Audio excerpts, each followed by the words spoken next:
Once again फॉर्मूले based series में आपका स्वागत है। मैं इस सीरीज में आपको जितने भी फिजिक्स के चैप्टर हैं उन सभी के फॉर्मूले डिस्कस करूंगा तथा यह फॉर्मूले आपको शॉर्ट नोट्स टाइप होंगे एंड आपके लिए चैप्टर के रिवीजन के लिए बहुत ज़्यादा फायदेमंद रहेंगे। तो आज के इस वीडियो लेक्चर में मैं आपके साथ न्यूटन्स लॉ ऑफ मोशन के जितने भी फॉर्मूले हैं एंड इम्पोर्टेंट कंसेप्ट है उनको डिस्कस करने की कोशिश करूंगा। तो आइए चलते हैं, आज के वीडियो की शुरू करते हैं। तो देखते हैं, सबसे पहले बात करते हैं कि न्यूटन्स लॉ ऑफ मोशन में फोर्स क्या होता है, इसके बारे में डिस्कस करते हैं। फोर्स की डेफिनेशन देखते हैं। A pull or force which changes or tries to changes the state of rest or uniform motion of any object is called force. एक ऐसी फिजिकल क्वांटिटी या फिर फोर्स और पुल जो किसी भी बॉडी की स्टेट को चेंज करे या फिर उसको चेंज करने की कोशिश करे, उसी को अपन क्या बोलते हैं, फोर्स बोलते हैं। देखिए दोस्तों, इस वीडियो लेक्चर में मैं आपके लिए ज़्यादा डिटेल में बात न करते हुए ओनली जो भी इम्पोर्टेंट कंसेप्ट है उनके बारे में ही बात करूँगा। यदि आपको फुल वीडियो चाहिए तो मेरा एक वीडियो और बने हुए हैं दूसरी सीरीज में। तो आइए फोर्स के बारे में इंपॉर्टेंट बात है। सबसे पहले बात करते हैं, force is a vector quantity. Force एक वेक्टर क्वांटिटी होती है जिसकी डायरेक्शन चेंज इन मोमेंटम के अलोंग होती है कि बॉडी का मोमेंटम किस डायरेक्शन में चेंज हो रहा है। Delta P upon delta T F vector delta P upon delta T vector.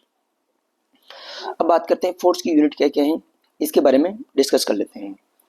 तो फोर्स की एसआई यूनिट जो है वो न्यूटन मीटर होती है। अब न्यूटन मीटर होती है तो जैसे अपन जानते हैं, फोर्स जो आगे भी डिस्कस करूंगा, फोर्स होता है F is equal to M है। यहाँ पर एम है मास ऑफ बॉडी एंड ये है एक्सेलरेशन ऑफ बॉडी। ठीक है, अब यहाँ से मैं आपको एक न्यूटन की डेफिनेशन बताना चाहूँ तो एक newton is equal to 1, mass को 1 kg लेते हैं, acceleration 1 metre per second square होता है, तो 1 kg metre per second square is equal to 1 newton होता है। मतलब किसी भी बॉडी पर लगने वाला फोर्स, या फिर कह सकता हूँ किसी भी बॉडी पर यदि मैंने फोर्स अप्लाई किया 1 kg मास वाली बॉडी पर, जिसका मास 1 kg है, यदि उसका एक्सेलरेशन 1 मीटर प्रति सेकंड स्क्वायर हो जाता है तो उस बॉडी पर एक्ट करने वाला फोर्स 1 न्यूटन होगा। ये इसकी डेफिनेशन होगी। अब सीजीएस यूनिट की बात करते हैं कि सीजीएस यूनिट क्या है इसकी। सीजीएस यूनिट या फिर सेंटीमीटर ग्राम सेकंड यूनिट की बात करते हैं।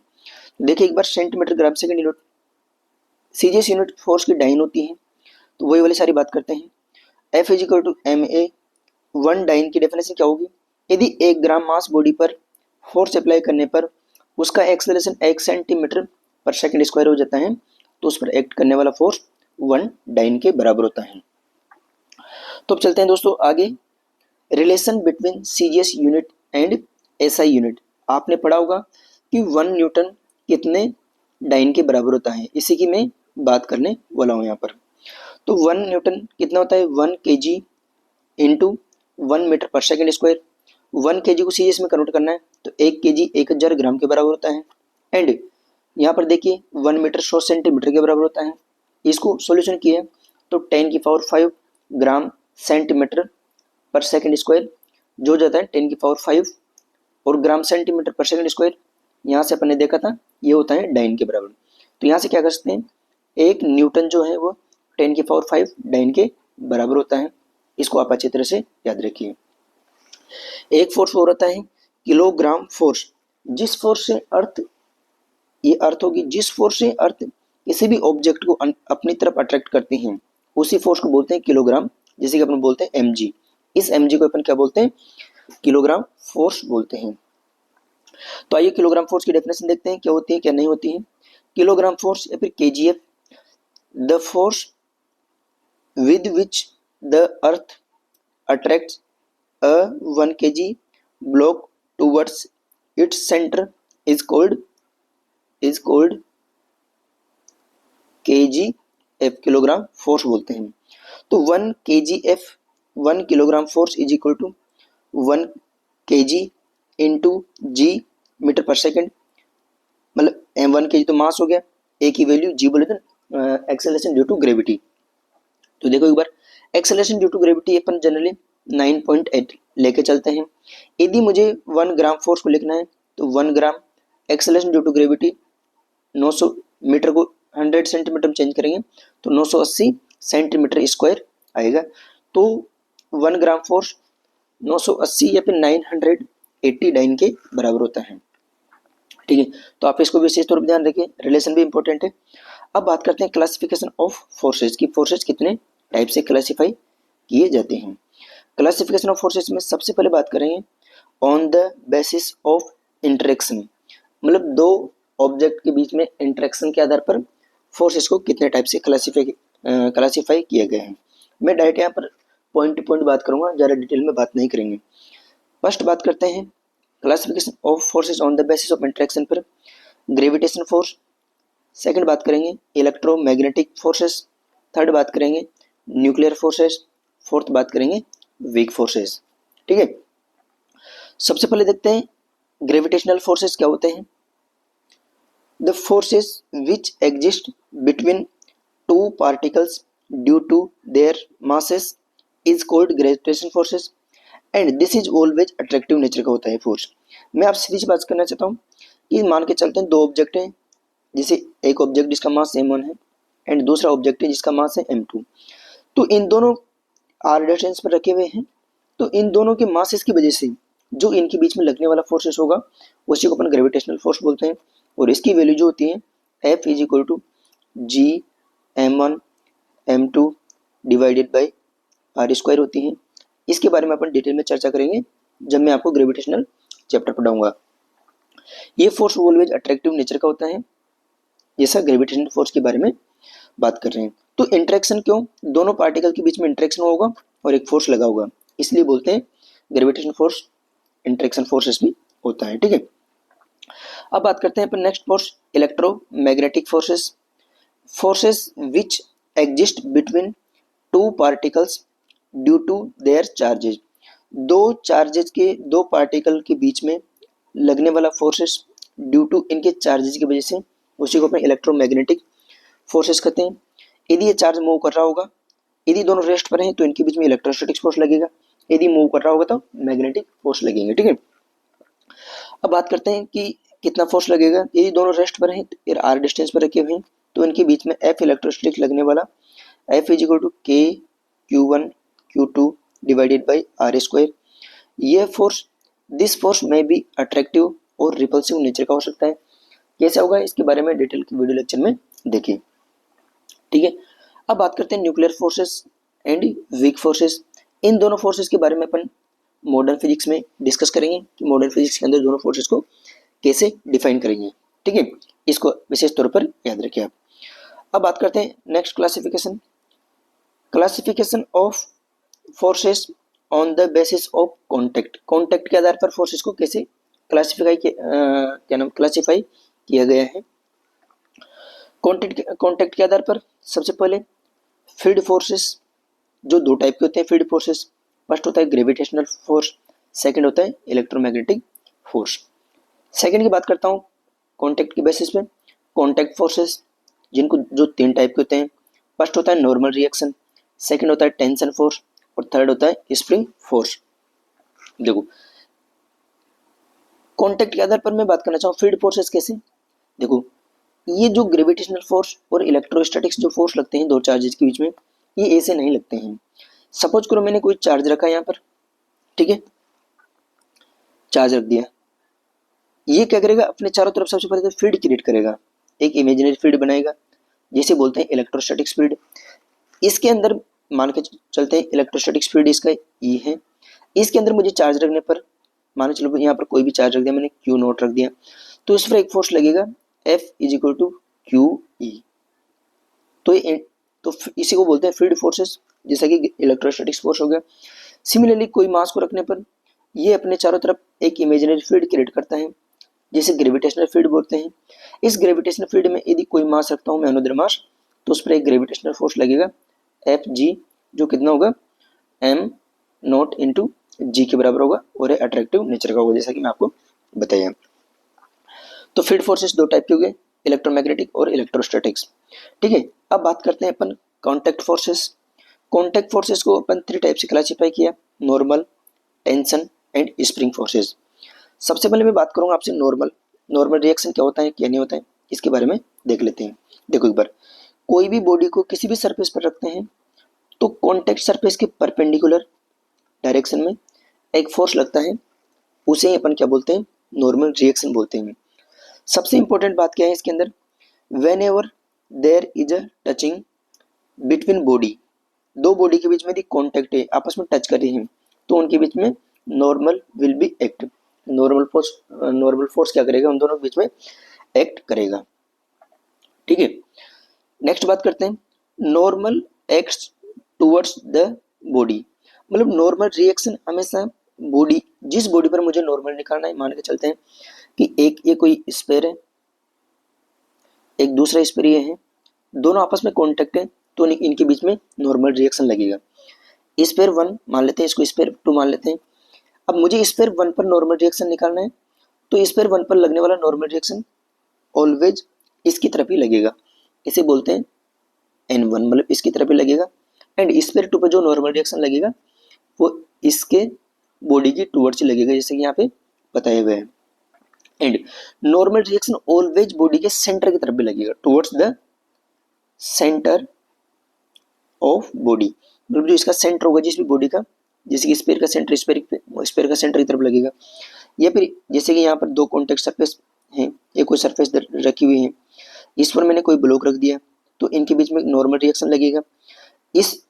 अब इस सरफेस पर नॉर्मल रिएक्शन इस साइड लगेगा एंड इस ब्लॉक पर नॉर्मल रिएक्शन अपवर्ड लगेगा, ब्लॉक की साइड, जो कि इसके सेंटर की तरफ होगा। अगली line, normal reaction acts perpendicular to the surface, जो भी सरफेस रहेगी उसके परपेंडिकुलर रहेगा। जैसे कि मैं आपसे बोल दूं, मैं यहाँ पर बात करना चाहूँ कि इन पर लगने वाला नॉर्मल रिएक्शन इस सरफेस के कॉन्टेक्ट सरफेस के परपेंडिकुलर रहेगा, यहाँ पर भी कॉन्टेक्ट सरफेस के परपेंडिकुलर रहेगा। जैसे किसी भी ब्लॉक को यदि मैं इंक्लाइन प्लेट रख देते हैं, तो उस पर लगने वाला नॉर्मल कॉन्टेक्ट सरफेस के परपेंडिकुलर इस डायरेक्शन में इस प्रकार से लगेगा। ठीक है, ये तो थी नॉर्मल रिएक्शन।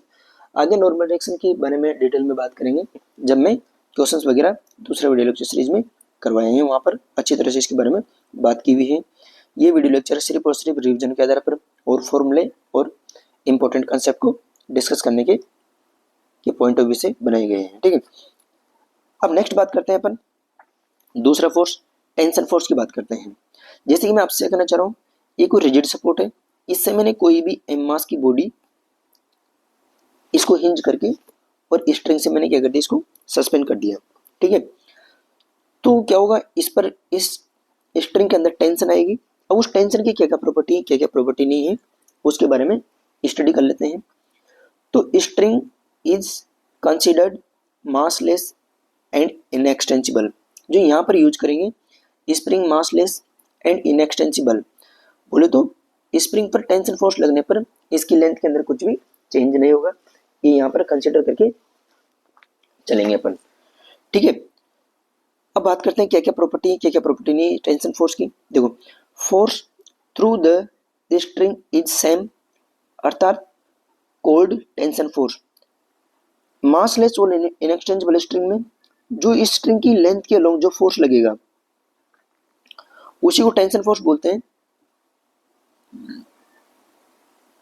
ठीक है, tension force always act away from the body, जिस बॉडी पर मुझे टेंशन निकालनी होगी उससे दूर लगेगा। जैसे मैं इस ब्लॉक पर टेंशन इस वाली डायरेक्शन में लगेगा, जैसे मैं इस सपोर्ट पर टेंशन निकालना चाहें तो टेंशन इस वाली टेंशन की डायरेक्शन ये रहेगी। ठीक है, जिस बॉडी पर मुझे टेंशन निकालनी है उससे दूर लगेगा। थर्ड बात करना चाहें, if the string is same, string same है, then tension will be same. एक स्ट्रिंग के अंदर ईच एंड एवरी पॉइंट पर टेंशन की वैल्यू सेम रहेगी। And it is the pulling, if pulley is massless, pulley को मासलेस ले लिया जाए इस वाले केस में टेंशन की वैल्यू सेम रहेगी। सबसे इंपॉर्टेंट बात, जो नॉर्मल रिएक्शन है वो एक पुशिंग फोर्स है, पुश करने वाला फोर्स है, पुशिंग फोर्स, और जबकि जो टेंशन है वो एक प्रकार से कौन सा फोर्स है, ये पुलिंग फोर्स है। सही बात है, बॉडी को पुल करेगा उस टाइप का फोर्स है। यदि पुली की बात करना चाहें तो यहाँ पर पुली पर टेंशन इस साइड लगेगी, इस साइड लगेगी, एंड रिजिड सपोर्ट पर इसका रिजल्टेंट 2T लगेगा। इसके बारे में कंस्टेंट मोशन में डिटेल में बात करेंगे। थर्ड फोर्स की बात करते हैं, स्प्रिंग फोर्स। स्प्रिंग फोर्स क्या होता है, क्या नहीं होता। सपोज करते हैं कोई स्प्रिंग लेते हैं जो नेचुरल लेंथ में रखी हुई है, मतलब इसके अंदर न तो एलोंगेशन है और न ही कंप्रेशन है, तो spring force at natural length 0 होता है। फिर में क्या करते हैं, स्प्रिंग को इलोंगेट करते हैं, इस साइड खींचते हैं इस पर फोर्स लगाकर, तो स्प्रिंग फोर्स लगेगा इसको अपनी ओरिजिनल शेप में लाने के लिए। सिमिलरली इसको कंप्रेस करते हैं इस साइड फोर्स लगा के, तो स्प्रिंग फोर्स इसको वापस अपनी नेचुरल लेंथ में लेके आएगा।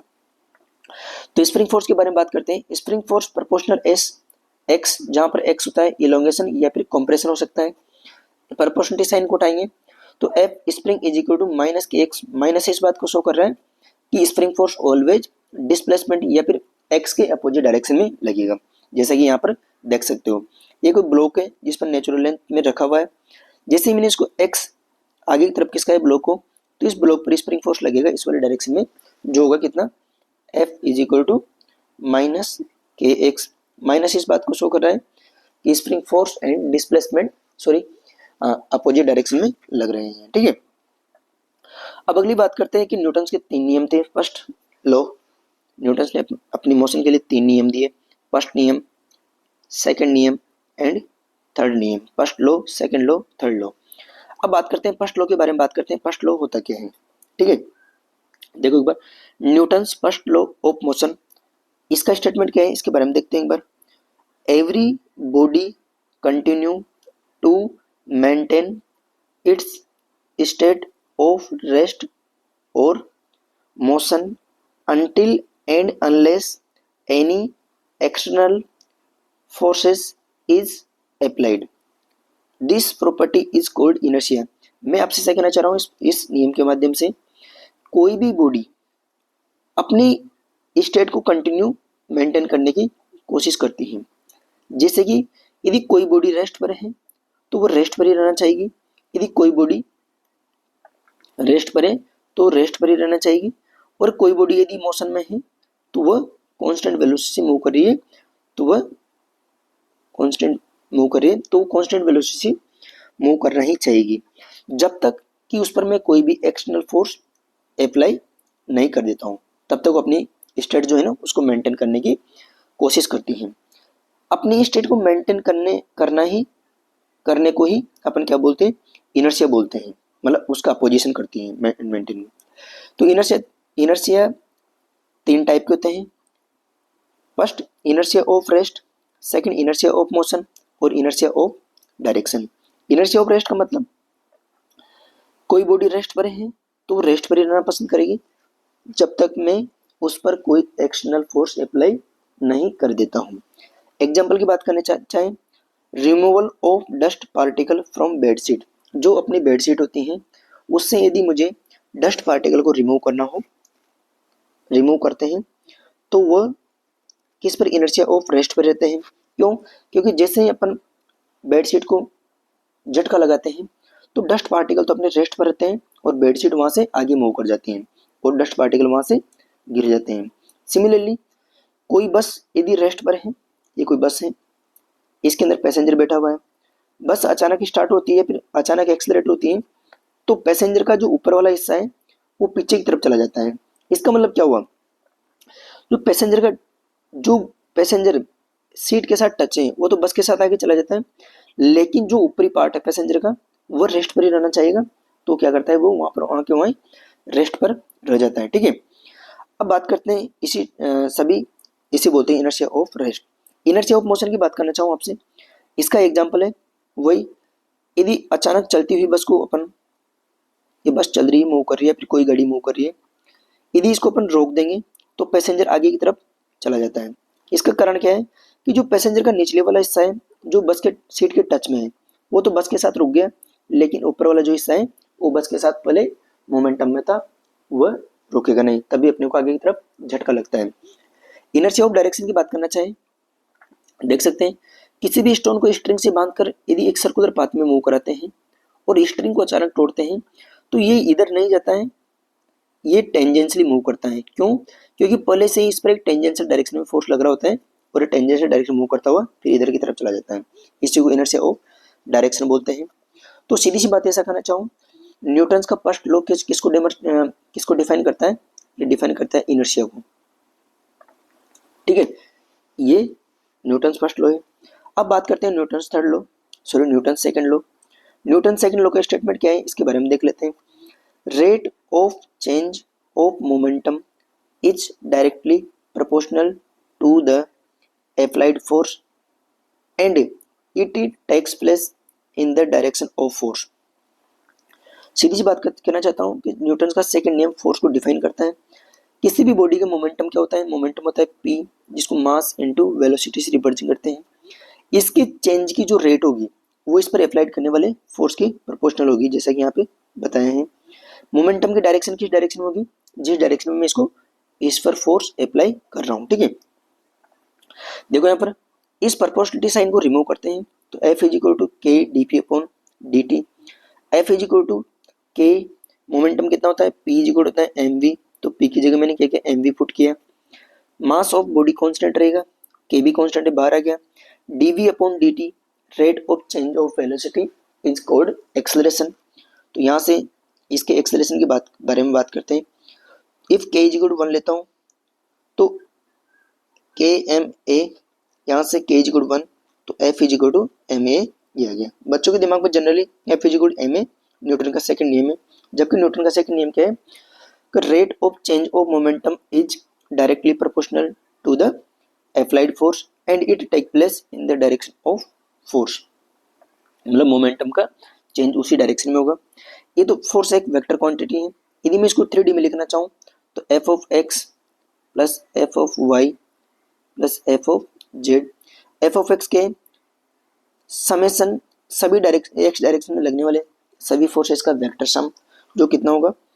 F of X is equal to mass into X direction में एक्सेलरेशन। एफ ऑफ वाई को लिखना चाहे M into A Y, F of Z को लिखना चाहे तो एम इंटू ए जेड। इस क्वेश्चन को कीजिएगा, जो अच्छा सा क्वेश्चन है। मैंने इस टाइप के क्वेश्चन बहुत सारे दूसरी वीडियो लेक्चर में करवा रखे हैं, आप वहाँ पर जा सकते हो और क्वेश्चन को देख सकते हो।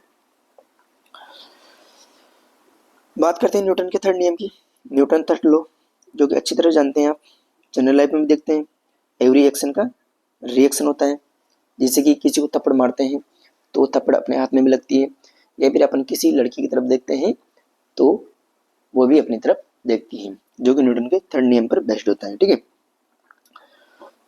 बात करते हैं न्यूटन के थर्ड नियम का स्टेटमेंट क्या है। स्टेटमेंट देखो एक बार, ये सारे वीडियो लेक्चर एक शॉर्ट नोट्स टाइप रिवीजन है। ठीक है, फुल वीडियो लेक्चर नहीं है।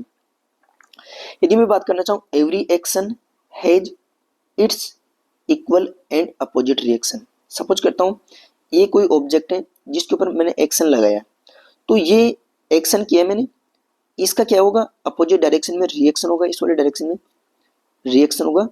यही क्या है? न्यूटन का थर्ड नियम है। ठीक है, जैसे कि मैं आपसे ऐसा कहना चाहता हूँ मैं, जैसे कि दो स्फीयर यहाँ पर टच में है, ठीक है, ऐसे से टच में है, तो यदि इस स्फीयर ने इस पर फोर्स लगाया, इस वाले डायरेक्शन में कौन सा? एफ बी है, तो ये इस पर इतने अमाउंट का फोर्स इस पर लगेगा F A B opposite direction में। तो यहाँ से क्या करता हूँ मैं, एफ ए का मैग्नीट्यूड जो रहेगा एफ बी का मैग्नीट्यूड तो इक्वल रहेगा एफ बी ए के, बट दोनों की डायरेक्शन अलग अलग होगी। इसकी डायरेक्शन इधर होगी और इसकी डायरेक्शन इधर होगी। ठीक है, सिमिलरली बॉल का बाउंस होना, जैसे मैंने किसी बॉल को परपेंडिकुलर दीवार पर फेंका तो बॉल वापस की वापस आ जाती है, ये भी इसी पर आधारित होता है। Collision of ball to walls के बीच में अपन कॉन्टैक्ट फोर्स देख सकते हैं, चलते हैं तब कॉन्टैक्ट अपन इस दीवार को, जिसको क्या नाम से वॉल को इधर फोर्स करते हैं, वॉल अपनी तरफ इधर फोर्स लगाती है, walk of the man, sprinkle of water वगैरह सब न्यूटन के थर्ड नियम पर भी आधारित होता है। जैसे कि कोई स्प्रिंकल से पानी निकलता है तो पानी इधर जाएगा, ये इस पर फोर्स लगाएगा, फिर इधर तो स्प्रिंग इस वाले डायरेक्शन में रोटेट करेगा और पानी इस वाले डायरेक्शन में निकल जाएगा। कुछ इंपॉर्टेंट बातें हैं न्यूटन का थर्ड नियम पर, ये action and reaction force act on two different body, अलग अलग बॉडी पर एक्ट करेंगे। जैसे कि ये वाला रिएक्शन, इसका एक्शन ये वाला इस पर एक्ट कर रहा है, ये इस पर एक्ट कर रहा है, ये अलग अलग बॉडी पर एक्ट करेंगे। एंड एक्शन रिएक्शन तब तक ही एक्ट करेंगे जब तक दोनों बॉडी कांटेक्ट में हो या वो न हो, ये जरूरी नहीं है। जैसा कि दो चार्जेस के बीच में लगने वाला फोर्स एक्शन रिएक्शन फोर्स होता है, जबकि दोनों चार्जेस कांटेक्ट में नहीं है। ठीक है, आगे बात करते हैं फ्री बॉडी डायग्राम में। अब अगले फ्री बॉडी डायग्राम के बारे में डिस्कस करते हैं। Thank you for watching this video.